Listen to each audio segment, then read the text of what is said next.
Atom bomb കണ്ടുപിടിച്ച വിദ്വാനല്ലേ ഇവിടുത്തെ president? Missile മാൻ.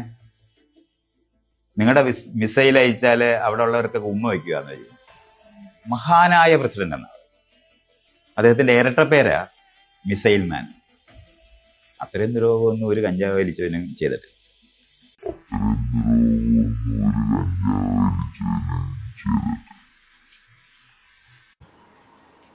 എന്ത് പറയാനാ, എന്തൊക്കെ പറയണം? എന്തൊക്കെ പറയണമെന്നൊക്കെ ചോദിച്ചു കഴിഞ്ഞാൽ ചുമ്മാ മനസ്സിൽ തോന്നുന്ന വിഷയങ്ങൾ തുറന്നു പറയാം. ആയി തോന്നി എല്ലാം വിളിച്ചു പറയാം. ആദ്യത്തൊന്നും എല്ലാം വിളിച്ചു പറഞ്ഞു കഴിഞ്ഞാൽ രണ്ട് കൂട്ടി കെട്ടി വീട്ടിൽ പോകേണ്ടി വരും. ഓക്കെ, അത് പറ്റൂല കേട്ടോ. ഇപ്പം സോഷ്യൽ മീഡിയയിൽ ഏറ്റവും കൂടുതൽ ആളുകൾ ഉപയോഗിക്കുന്ന ഒരു വസ്തു എന്താണെന്നറിയാം? സോഷ്യൽ മീഡിയയിൽ ഇൻസ്റ്റാഗ്രാം ആണോ? അല്ല. ഫേസ്ബുക്ക് അല്ല, മാറി ചിന്തിക്ക്. പിന്നെന്താ? ക്ലൂ വേണോ? ആ, റാ പോലൊരു സാധനം. റാ പോലെ? സോഷ്യൽ മീഡിയയിൽ ഏറ്റവും കൂടുതൽ ആളുകൾ ഉപയോഗിക്കുന്ന റാ പോലൊരു സാധനം. എന്തോ വൈഫൈ ആണോ? അത്ര റാ ഇല്ല, ഒറ്റ റായേ ഉള്ളൂ. ഒറ്റ ഇല്ല, ഐഡിയ ഇല്ല. മൈത്രേന്റെ വീശ.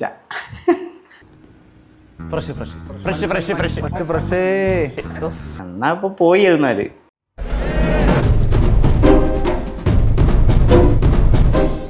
അപ്പോ മുഖത്ത് റാ പോലെ മീശയുള്ള മൈത്രേയൻ ഇപ്പൊ അങ്ങനെ ഒരു മീശ പാകത്തിനില്ല. ഇല്ല. ഞാനത് ആദ്യമായിട്ട് കാണുന്നത് ജനകീയ കോടതിയിലെ പ്രോഗ്രാമിലാണ്. ഇപ്പം സോഷ്യൽ മീഡിയയിൽ എനിക്ക് തോന്നുന്നു മൈത്രേയൻ ഒരു സബ്ജക്റ്റായിട്ട് മിക്ക ചാനലുകളിലും വരാനുള്ള പുതിയ കാരണം ജനകീയ കോടതിയാണ്. ജനകീയ കോടതിയിൽ ഹാഷ്മിയും രാഹുൽ ഈശ്വറും കൂടി ചേർന്നിട്ട്, കാരണം രാഹുൽ ഈശ്വർ അതിൻ്റെ ഒരു ഭാഗമായി മാറിയെന്ന് പറയുമ്പോൾ ഒരു അഭിമാനമുണ്ട്. കാരണം അങ്ങനെ വിജയങ്ങൾ കയ്യിലില്ലാത്തൊരു പാവം മനുഷ്യനാണ് കഴിഞ്ഞ കുറച്ച് കാലങ്ങളായിട്ട്.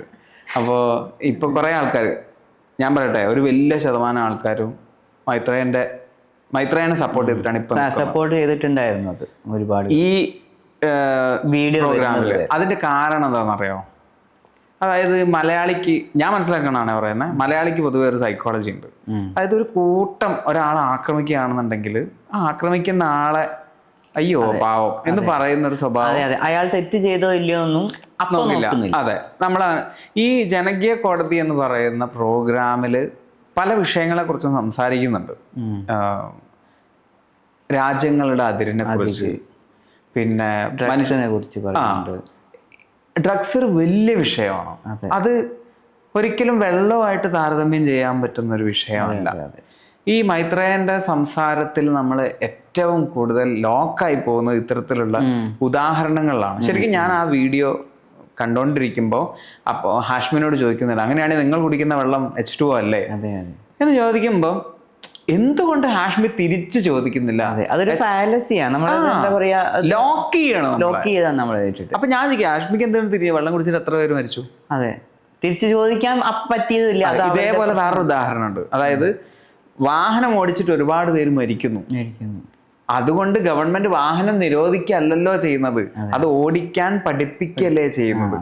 ഓടിക്കുന്നത് കൊണ്ട് ഒരാൾ മരിക്കുന്നില്ല.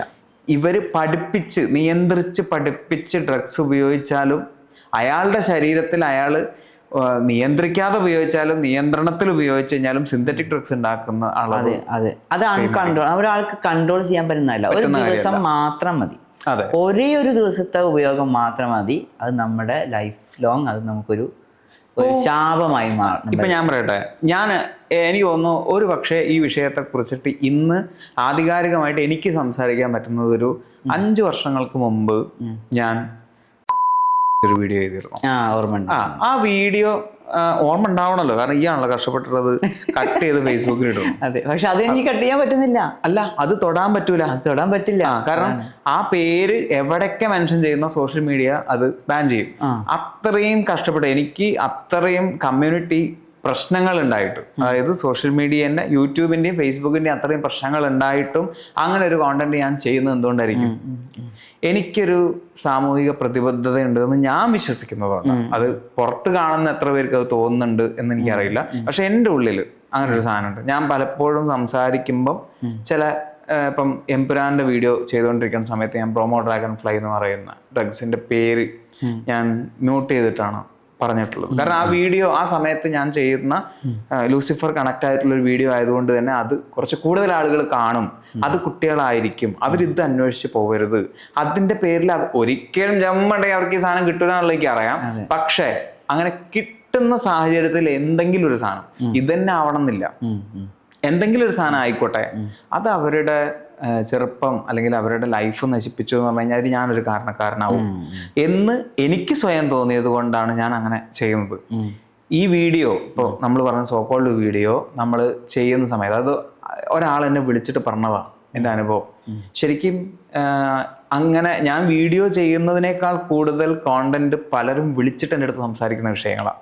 അത് തന്നെ ഉണ്ട് നമുക്ക് സംസാരിക്കാൻ കുറേ, മനസ്സിലായോ? അപ്പം എൻ്റെ അടുത്ത് വിളിച്ചിട്ട് അവർ പറഞ്ഞ വാക്ക് ഇതാണ്, മരിജ്വാന എന്നുള്ള വാക്കാണ്. അന്ന് വരെ ആ വീഡിയോ ചെയ്യുന്നത് വരെ, ആ വീഡിയോ എഡിറ്റ് ചെയ്ത് അപ്ലോഡ് ചെയ്യുന്നത് വരെ മരിജ്വാന എന്നാണ് ഞാൻ അതിനെ വിളിച്ചിട്ടുണ്ടായിരുന്നത്. ബിക്കോസ് സ്പെല്ലിങ് നോക്കി വിളിക്കുക എന്ന് പറയുന്ന ഒരു സെൻസ് മാത്രമേ എനിക്കുള്ളൂ. എനിക്ക് ഈ സാധനമായിട്ട് ഇല്ല. കഞ്ചാവ് എന്ന് പറയുന്നല്ലാതെ ഈ ഒരു സാധനം ഇല്ല. എന്നെ ആ വീഡിയോ ഞാൻ ചെയ്തതിന് ശേഷം എത്രയോ ആൾക്കാർ തിരുത്തി, സുൽത്താനെ അത് മരിജ്വാനയല്ല, അത് മരുവാനയാണ്, അത് ജെ എന്ന് പറയുന്ന വാക്ക് പോലെ അവിടെ ഉപയോഗിക്കുക, അങ്ങനെ പോലും അതിനെ വിഷമിപ്പിക്കരുത്. അപ്പൊ ഞാൻ പറഞ്ഞു ബ്രോ എനിക്ക് അതിനെ കുറിച്ചിട്ട് വലിയ ധാരണ ഇല്ല, അതിന്റെ പ്രൊണൗൺസിയേഷൻ തന്നെ ഞാൻ അത് ആക്സെപ്റ്റ് ചെയ്യുന്നു. പിന്നെ അവിടെ നിന്ന് അങ്ങോട്ടേക്ക് ഞാൻ പേഴ്സണലി സംസാരിക്കും, ഈവൻ നമ്മൾ സംസാരിക്കുമ്പോൾ പോലും ഞാൻ മരുവാനാന്നതിന് പറയാറുള്ളൂ. എനിക്ക് തോന്നുന്നില്ല ഞാൻ സംസാരിച്ചിട്ടുള്ള വീഡിയോകളിൽ കോമൺ ആയിട്ട് പറയുന്ന ഒരു വിഷയത്തിൽ ഒരു തെറ്റ് സംഭവിച്ചാൽ ഇങ്ങനെ എന്നെ തിരുത്തുന്നു. ആൾക്കാർ അതിനെക്കുറിച്ച് അത്രയും അവെയറാണ്. അവർക്ക് ഇപ്പം മോഹൻലാലിനെ മോഹൻലാൽ എന്ന് വിളിക്കുന്നതിനേക്കാളും ലാലേട്ടെന്ന് വിളിക്കണമെന്ന് തിരുത്തുന്ന ഒരു തരം വികാരം ഈ സാധനമാണ് എനിക്ക് ഫീൽ ചെയ്തൊരു സാധനം. അത് അത്രയും തീവ്രമായിട്ടൊരു സമൂഹം നമ്മുടെ പുറത്ത് നിൽക്കുമ്പോൾ അവർക്ക് വാക്കുകൊണ്ട് പോലും നിരോധനമല്ല നിയന്ത്രണമാണ് വേണ്ടതെന്ന് പറയാൻ പാടില്ല എന്നത് എൻ്റെ കമ്മിറ്റ്മെൻ്റ് ആണ് എന്ന് മൈത്രേയനെ പോലൊരു വ്യക്തി ചിന്തിക്കണമായിരുന്നു. മൈത്രേയനിലേക്ക് നമുക്ക് പോവാം. ഞാൻ ആദ്യം മൈത്രേയൻ എന്താണ് എനിക്കെന്ന് ഞാൻ പറയട്ടെ.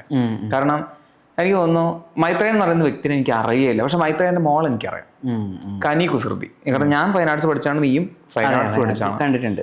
കാരണം ഡ്രാമ കോളേജിന്റെ എന്ത് ഇവന്റും റീജിയണൽ തിയേറ്ററിൽ ഒരു പരിപാടി നടക്കുന്ന സമയത്ത് കുസൃതിക്കനി അവിടെ ഉണ്ടാവും. കനി കുസൃതി ഇപ്പോഴാണ് ആവുന്നത്, നമുക്ക് കുസൃതിക്കനിയായിരുന്നു. കാരണം നല്ലൊരു കമ്പനി ആയിട്ട് ഇവൻ സംസാരിക്കുകയും ചെയ്ത ഈ രഹന ഫാത്തിമയൊക്കെ പിന്നീടാണ് ഇത്തരത്തിലുള്ള കോണ്ടന്റിലൂടെ വൈറലാവുന്നത്. അന്ന് രഹന ഫാത്തിമ ഒക്കെ നമ്മളെ സംബന്ധിച്ചിട്ട് ഒരു ആക്ടിവിസ്റ്റ് ആണ്. നമുക്ക് അതിനെ കുറിച്ച് ഒന്നും അറിയില്ല പഠിക്കുന്ന സമയത്ത്. രഹന ഫാത്തിമ ഇവരെ കൂടെ തന്നെയായിരുന്നു അന്ന് ഗീതു മോഹൻദാസും ഉണ്ടായിരുന്നു. അപ്പൊ ഗീതു മോഹൻദാസ്, പിന്നെ മുത്തുമണി, ഇവരൊക്കെ ഒരു ഗ്യാങ് ആയിട്ട് വരുന്നു. അവരോടൊക്കെ എനിക്കിപ്പോഴും ഓർമ്മയുണ്ട്, എൻ്റെ ബാച്ചിലുള്ള കുറേ ആളുകളുടെ കൂടെ ഞാൻ ഇരുന്ന് സംസാരിക്കുന്നതും ഒക്കെ. അപ്പൊ അന്ന് ഈ കുസൃതിക്കനീനെ എനിക്കറിയാം. പക്ഷെ കുസൃതിക്കനി എന്ന് പറയുന്ന ആൾക്ക് ഇത്രത്തോളം വ്യത്യസ്തമായി ചിന്തിക്കുന്ന ഒരു അച്ഛനുണ്ട് എന്നുള്ളത് ഞാനും മനസ്സിലാക്കിയത്. ഞാൻ ആദ്യമായിട്ട് കപ്പ ടി വി എന്ന് പറയുന്നൊരു ചാനലുണ്ട്, ഇപ്പൊ അതുണ്ടോ എന്നുള്ളത് എനിക്കറിയില്ല. കുറച്ച് കാലങ്ങൾക്ക് മുമ്പ് മാതൃഭൂമിന്റെ പാട്ടുകളൊക്കെ വരുന്നൊരു ചാനലായിരുന്നു. ആ ചാനലിൽ ഒരു ദിവസം ഞാൻ ജസ്റ്റ് ഇങ്ങനെ സ്ക്രോൾ ചെയ്തുകൊണ്ടിരിക്കുമ്പോൾ, ടി വി സ്ക്രോൾ ചെയ്തുകൊണ്ടിരിക്കുന്ന സമയത്ത് ഒരാള് മലയാളം ഇങ്ങനെ സംസാരിക്കുന്നു, നല്ല വ്യത്യസ്തമായിട്ടുള്ള ശബ്ദത്തിൽ മലയാളം സംസാരിക്കുന്നു. മലയാളം സംസാരിക്കുന്ന ഹൾക്ക് ഹോഗൻ, ആളുടെ മീശ ഇങ്ങനെയാണ്. ഒരു ഹൾക്ക് ഹോഗൻ പക്ക കാണുമ്പോൾ ഈ ഹൾക്ക് ഹോഗൻ എന്താ മലയാളം പറയുന്നത് വെച്ചിട്ടാണ് ഞാൻ ഈ വീഡിയോ കാണുന്നത്. അത് ധന്യ വർമ്മേന്റെ ദ ഹാപ്പിനെസ് പ്രോജക്റ്റ് എന്ന് പറയുന്നൊരു കപ്പ ടി വിയിലൊരു പ്രോഗ്രാമാണ്. അതില് ഈ മൈത്രേയനെ ഇൻട്രൊഡ്യൂസ് ചെയ്യുന്ന വാക്ക് പോലും എന്താണെന്നറിയോ? ഇന്ന് നമ്മുടെ ഗസ്റ്റായിട്ട് വന്നിട്ടുള്ള വ്യക്തി അഡ്രസ് ഇല്ലാത്ത ഒരാളാണ്. അഡ്രസ് ഇല്ലാത്ത ഒരാളിന്ന് നമ്മൾ ഒരാളെ വിളിക്കണമെങ്കിൽ ഒന്ന് ആലോചിച്ച് നോക്കണം, എന്താണ് നമ്മൾ അതിന് ഏത് ലെവലിൽ എടുക്കും എന്നുള്ളൂ. കാരണം നീ അഡ്രസ് ഇല്ലാത്ത ഒരുത്തനാണെന്ന് നിന്നോട് പറഞ്ഞു കഴിഞ്ഞാൽ നിനക്കത് സന്തോഷം. നമുക്കൊക്കെ ഒരു പ്രശ്നമായി തോന്നുക.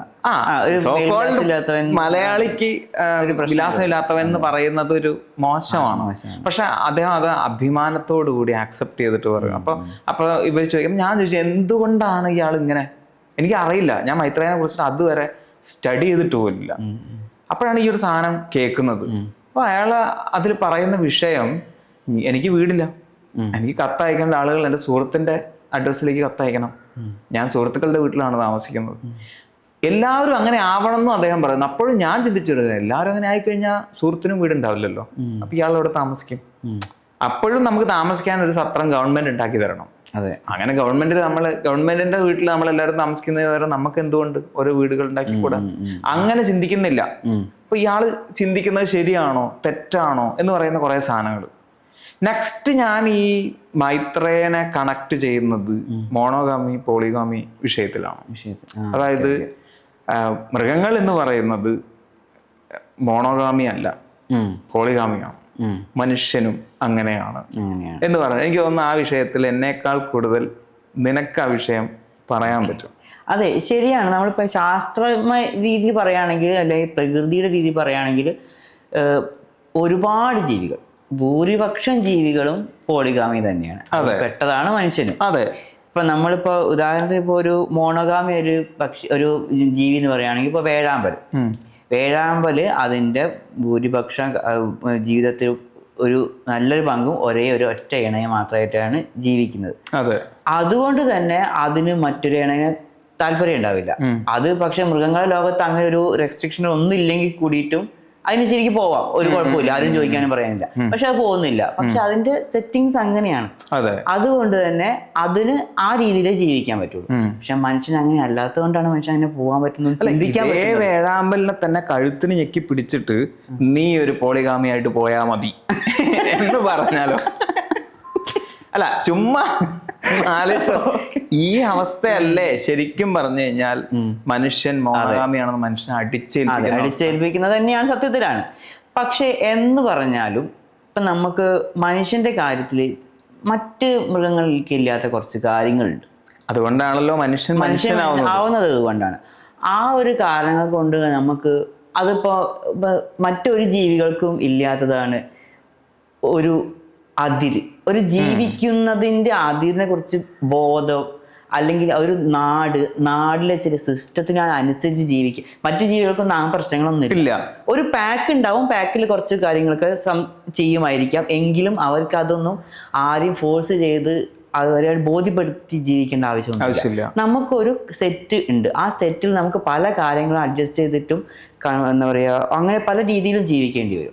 അപ്പൊ ആ ഒരു രീതിയിൽ നമ്മളൊരു രാജ്യമോ ഒരു നിയമ സംവിധാനം ഉണ്ടാക്കുമ്പോൾ അതിൽ കുറച്ച് നിയമങ്ങൾ ഉണ്ടാവും, കുറച്ച് കാര്യങ്ങളുണ്ടാവും. ഇത് ശരിക്കും വേണം.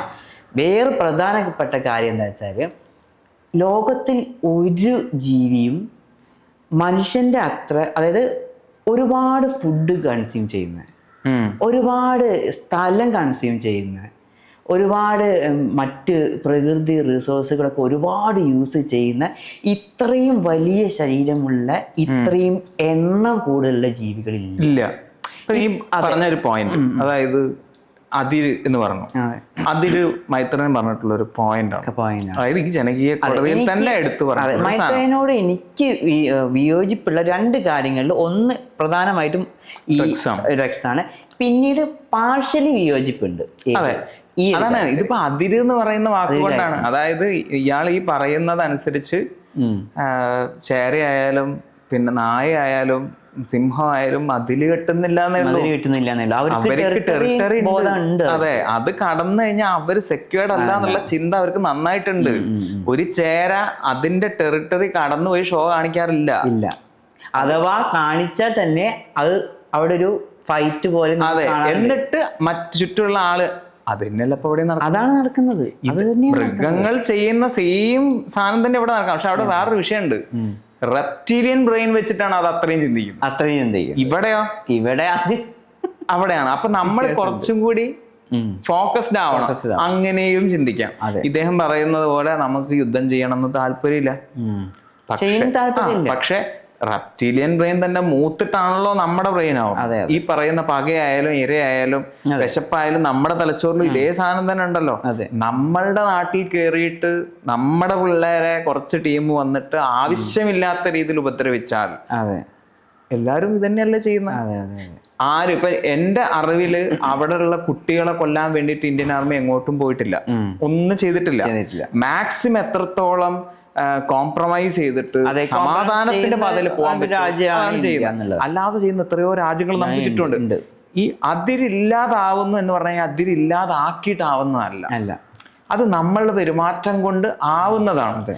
നമ്മൾ മാത്രം നന്നായത് കൊണ്ടും കാര്യമില്ല. മനസ്സിലാവുണ്ടോ? നമ്മളിപ്പോ ഹാപ്പിയായി. ഇപ്പൊ മൂപ്പര് എടുത്തു പറയുന്ന 3-4 പോയിന്റ് തിരുവിതാംകൂറിന്റെ അതിരിനെ കുറിച്ചിട്ട് സംസാരിക്കുന്നുണ്ട്. തിരുവിതാംകൂറും അതിന്റെ ഓപ്പോസിറ്റ് ഉണ്ടായിരുന്ന മറ്റുള്ള അന്നത്തെ നാട്ടുരാജ്യങ്ങളും തമ്മിൽ രമ്യതയിൽ ആയതുകൊണ്ടല്ലേ അതിരില്ലാതായത്? അതെ, അല്ല, പക്ഷെ അന്നത്തെ അതിര് അതായിരുന്നു.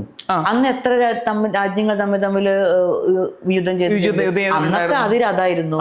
ഇന്ന് അത് മാറി, ഇന്നത്തെ അതിര് ഇതാണ്. അവിടെയും പോയിന്റ് എന്താന്ന് വെച്ച് കഴിഞ്ഞാൽ 2 ശത്രുക്കളുണ്ട്.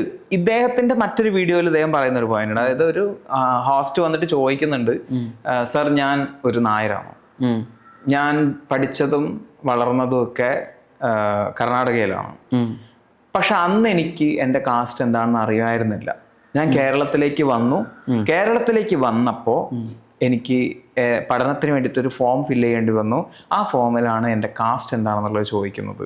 ഞാൻ എൻ്റെ ഫാമിലിനോട് ചോദിച്ചപ്പോൾ അവർ പറഞ്ഞു നീ നായർ എന്ന് എഴുതിക്കോന്ന് പറഞ്ഞു. അങ്ങനെയാണ് ഞാൻ നായരാവുന്നത് എന്ന് ഈ ഹോസ്റ്റ് പറയുന്നുണ്ട്. അപ്പം ഗസ്റ്റ് ആയിരുന്നു ഇയാള്. അപ്പൊ ഇയാൾ പറയുന്ന ഒരു പോയിന്റ്, ഇന്ത്യയിൽ നിന്നും നിങ്ങൾ പുറത്തേക്ക് കടക്കുമ്പോഴാണ് നിങ്ങൾ ഇന്ത്യക്കാരനാവുന്നത്. നിങ്ങൾ ഇന്ത്യക്ക് അകത്തേക്ക് കടന്നു കഴിഞ്ഞാൽ നിങ്ങൾ ഒരു നോർത്ത് ഇന്ത്യക്കാരനോ സൗത്ത് ഇന്ത്യക്കാരനായി മാറും. നോർത്ത് ഇന്ത്യയിൽ നിൽക്കുന്ന നിങ്ങൾ ഒരു സൗത്ത് ഇന്ത്യക്കാരനാണ് എങ്കിൽ നിങ്ങൾ ഒരു മദ്രാസിയാണ്. നോർത്ത് ഇന്ത്യക്കാരനാണ് സൗത്ത് ഇന്ത്യയിൽ നിൽക്കുന്നത് എങ്കിൽ നിങ്ങൾ ഒരു ബംഗാളിയാണ്. ഇനി ഈ സൗത്ത് ഇന്ത്യയിലേക്ക് നമ്മൾ എത്തിയെന്ന് വിചാരിച്ചോ, നമ്മൾ കർണാടകയുണ്ട്, പിന്നെ ആന്ധ്രയുണ്ട്, കേരളമുണ്ട്, തമിഴ്നാടുണ്ട്, ഇതൊക്കെ ഈ ഭാഗത്ത് നിൽക്കുന്നു. അവിടെ എത്തുമ്പോൾ തമിഴ്നാട്ടിൽ നിൽക്കുമ്പോൾ നമ്മൾ മലയാളിയാവും. കേരളത്തിലേക്ക് വന്നു കഴിഞ്ഞാൽ നമ്മൾ തൃശ്ശൂർക്കാരനോ തിരുവനന്തപുരംകാരനോ കോഴിക്കോടുകാരനാവും. വീണ്ടും നമ്മൾ അടുത്ത ജില്ലയിലേക്ക് ഒറ്റ ജില്ലേൻ്റെ ഉള്ളിലേക്ക് വന്നു കഴിഞ്ഞാലാണ് നമ്മൾ ഈ നായരും തീയരും പൊലയനും ഒക്കെ ആവുന്നത്. അതായത് ഇത് നമ്മുടെ സ്പേസും ടൈമും നോക്കിയിട്ടാണ് നമ്മളുടെ കാസ്റ്റും കാര്യങ്ങളും തീരുമാനിക്കുന്നതെന്ന് ഒരു ഇന്റർവ്യൂവിൽ മൂപ്പര് ഇങ്ങനെ പറയുന്നുണ്ട്. അത് സെൻസാണ്, അത് നമുക്കത് മനസ്സിലാവും. നമ്മൾക്ക് ജീവിക്കാൻ വേണ്ടിയിട്ട് നമുക്ക് അതായേ പറ്റൂ, നിർബന്ധിതരാവുകയാണ്. പക്ഷെ ഗ്രാജ്വലി അതില്ലാതായിക്കൊണ്ടിരിക്കുന്ന സത്യം നമ്മൾ അംഗീകരിക്കണം. മനസ്സിലാവുന്നുണ്ടോ? ഇനി നമ്മൾക്ക് ഇന്ത്യക്കൊരു പ്രശ്നം വന്നാൽ അപ്പൊ നമ്മൾ നോർത്ത് ഇന്ത്യക്കാരനും സൗത്ത് ഇന്ത്യക്കാരനുമായിട്ട് നിൽക്കുകയാണോ ചെയ്യുക? അല്ല, അപ്പൊ നമ്മൾ ഇന്ത്യൻ ആവുകയാണ് അല്ലേ? എല്ലാവരുടെയും മനസ്സിൽ അങ്ങനെ ഒരു സാധനമുള്ളത്. ഇതേ സാധനമായിരിക്കാം കേരളത്തിൽ അന്ന് സംഭവിച്ചത്. കേരളം ഒന്നായി മാറി മറ്റു നാടുകൾക്ക് വേണ്ടി കേരളം, തിരുവിതാംകൂർ, മലബാർ സാധനങ്ങളൊക്കെ മാറിയിട്ട് കേരളമായി മാറി. ഇങ്ങനെ നാളെ ഏഷ്യ ഒന്നാകെ ഒരൊറ്റ രാജ്യമായി മാറുമായിരിക്കാം കാലങ്ങൾ കൊണ്ട്. അപ്പൊ പിന്നെ ഈ അതിരൊന്നും ആരും നോക്കില്ല. ഇന്നിപ്പോ തമിഴ്നാട്ടിലേക്ക് നമ്മൾ പോകുമ്പോഴും പോലീസ് ചെക്ക് ചെയ്യുമല്ലോ, ഇല്ലേ? ഇവർ ഈ പറയുന്ന അതിരില്ല, എനിക്ക് അതിരില്ല എന്ന് പറഞ്ഞിട്ട് വാളയാർ ചെക്ക് പോസ്റ്റ് കിടക്കാൻ പറ്റുമോ? അതില്ല, ഇല്ല. അതിരില്ല എന്ന് പറഞ്ഞിട്ട് കാശ്മീരിന്റെ അപ്പുറത്തേക്ക് പോയി കഴിഞ്ഞാൽ വെടികൊണ്ട് ഓട്ട വീഴും എന്നല്ലാതെ പ്രത്യേകിച്ച് ഒന്നും സംഭവിക്കില്ല. അപ്പൊ നമ്മളെ സംബന്ധിച്ച് ഞാൻ സമാധാനത്തിന്റെ പാതയിലെ വെള്ളരിപ്രാവാണെന്ന് പറഞ്ഞിട്ട് പാകിസ്ഥാനിലെ മതിൽ ചാടി കിടന്നു കഴിഞ്ഞാൽ വെടികൊണ്ട് ചാക്കായിട്ട് അവിടെ വീഴും. അത് ചില രാജ്യങ്ങളിൽ ഓക്കെ ആയിരിക്കും. ഒരു വീഡിയോ കണ്ടിട്ടുണ്ട്, ഒരേ അതിരിൽ നിന്നിട്ട് അത് സമാധാനത്തിന്റെ അതാ പറഞ്ഞത്, അത് തീരുമാനിക്കുന്നത് 2 രാജ്യങ്ങൾ ചേർന്നിട്ട്, അല്ലാതെ ഒരു രാജ്യത്തൊരു മൂലക്കിലിരിക്കുന്ന ചില വ്യക്തികൾ ചേർന്നിട്ട് തീരുമാനിക്കുന്നതല്ല. നമുക്ക് അങ്ങനെ ആവും എന്ന് പ്രതീക്ഷിക്കാം. അത്ര ഒരാഗ്രഹമുണ്ട്. അതെ, അങ്ങനെ അതിരുകളിൽ പ്രശ്നമില്ലാത്ത രാജ്യമായി മാറാൻ ഞാൻ നന്നായിട്ട് ആഗ്രഹിക്കും. അങ്ങനെയാണെന്നുണ്ടെങ്കിൽ നമുക്ക് എത്ര രാജ്യങ്ങളിലേക്ക് സഞ്ചരിക്കാം. മനസ്സിലാവുണ്ടോ? ഓക്കെ, നമ്മുടെ ബാക്ക് ടു ദ സബ്ജക്ട്. അതായത് മനുഷ്യൻ എന്ന് പറഞ്ഞു കഴിഞ്ഞാൽ പോളിഗോമിയ ആണ്, മോണോഗോമിയ അല്ല എന്നുള്ള ഒരു തോട്ടിലാണ്. ഓക്കെ, അത് ഞാൻ അംഗീകരിക്കാം. അത് പ്രകൃതിപരമായിട്ട് അങ്ങനെയാണ്. പക്ഷെ നമുക്ക് ചില കാര്യങ്ങളിൽ നമുക്ക് അങ്ങനെ എല്ലാം പ്രകൃതി അങ്ങനെ നോക്കുകയാണെങ്കിൽ നമുക്ക് പ്രകൃതിപരമായി നമ്മുടെ ഈ ഡ്രസ്സ് നമുക്ക് പ്രകൃതി അതിരല്ലേ, അതിരാണ്. ഇത് നമുക്ക് പ്രകൃതി വിരുദ്ധമാണ്. ഇത് നമ്മൾ പ്രകൃതിയുടെ ഭാഗമായിട്ട് ഇട്ടതല്ല. ഇപ്പൊ ഞാൻ എന്റെ വീട്ടിന്റെ ഉള്ളിൽ ഇരിക്കുകയാണെന്ന് വിചാരിച്ചു, എനിക്ക് ഈ ഷർട്ടിന്റെ ആവശ്യം പോലും ഇല്ല. അതെ. പക്ഷെ ഞാനൊരു പബ്ലിക് സ്പേസിൽ നിൽക്കുന്ന സമയത്ത് ഞാൻ ഈ ഷർട്ട് ഊരി വലിച്ചെറിയുന്നു. അപ്പൊ ഞാൻ ആരായി? ഭ്രാന്തനായി മാറി അല്ലെ? അപ്പൊ നമ്മൾ സമൂഹത്തിന് വേണ്ടി നമ്മൾ എന്ത് ചെയ്യും? കോംപ്രമൈസ് ചെയ്യും. ആ കോംപ്രമൈസ് ചെയ്യുന്നത് മനുഷ്യന് മാത്രം പറ്റുന്ന ഒരു കാര്യമാണ്. ഇപ്പൊ പബ്ലിക്ലി ഞാൻ പറഞ്ഞില്ലേ കഴിഞ്ഞ ദിവസം റോഡിൽ ഒരു നായ പാവം അപ്പിടുക. അതിനറിയില്ല റോഡാണെന്നോ തോടാണെന്നോ കടയാണെന്നോ ഒന്നും അറിയില്ല. അത് അപ്പിട്ടുകൊണ്ടിരിക്കുന്ന സമയത്ത് പാവം ഏറുകൊണ്ട് അത് ഓടിപ്പോയി. അപ്പൊ അത് അവിടെയാണ് അതിന്റെ കാര്യം. പിന്നെ ഈ പറഞ്ഞ പോലെ തന്നെ ഈ അപ്പിടുന്ന വിഷയം തന്നെ പറയാം. അതായത് നമ്മൾ മൃഗങ്ങളെ പോലെ ആണ്, നമ്മൾ പോളിഗാമി ആവണം എന്ന് നമ്മൾ വാശി പിടിക്കുമ്പോ അവരപ്പിട്ട കഴുകുന്ന പോലെ നമ്മളും കഴുകാവൂ. അവര് വെള്ളം ഉപയോഗിച്ച് കഴുകാറില്ലല്ലോ. അവരെങ്ങനെയാ ചെയ്യുന്നത്? നാണിക്കരുത്. സ്വയം നക്കി വൃത്തിയാക്കുന്ന ജീവജാലങ്ങൾക്കിടയിൽ നമ്മളും ജീവിയാവാൻ ശ്രമിച്ചുകൊണ്ടിരിക്കുമ്പോൾ അത്തരത്തിലുള്ള ചില കാര്യങ്ങൾ നമ്മളും ചെയ്യേണ്ടി വരും. അല്ല, അത് ഞാൻ പറഞ്ഞ പോയിന്റ് ഇതാണ്. കാരണം എന്ന് വെച്ച് കഴിഞ്ഞാൽ മനുഷ്യനാവുമ്പോ ചില വിഷയങ്ങൾ നമ്മൾ കോംപ്രമൈസ് ചെയ്യണം. ഐഡിയോളജി നല്ലതാണ്. അതായത് ഇപ്പൊ നമ്മൾ ഒരു തരത്തിൽ അങ്ങനെ മൃഗങ്ങൾ ചിന്തിക്കുന്നത് മൃഗങ്ങൾ അങ്ങനെ ചെയ്യുന്നില്ലേ, മനുഷ്യൻ എന്തിനുകൊണ്ട് ഇങ്ങനെ ചെയ്യുന്നു, മനുഷ്യൻ ഉണ്ടാക്കിയെടുക്കുന്ന ഇമോഷൻസ് ഒക്കെ ഡിഫറെന്റ് ആണ്, അല്ലെങ്കിൽ അതൊന്നും ആവശ്യമില്ലാത്ത സാധനങ്ങളാണെന്നൊക്കെ എടുത്ത് പറയുമ്പോൾ നമ്മൾ ഒരിക്കലും താഴേക്ക് വീണ്ടും പോവുകയല്ല ചെയ്യേണ്ടത്. അല്ലെ?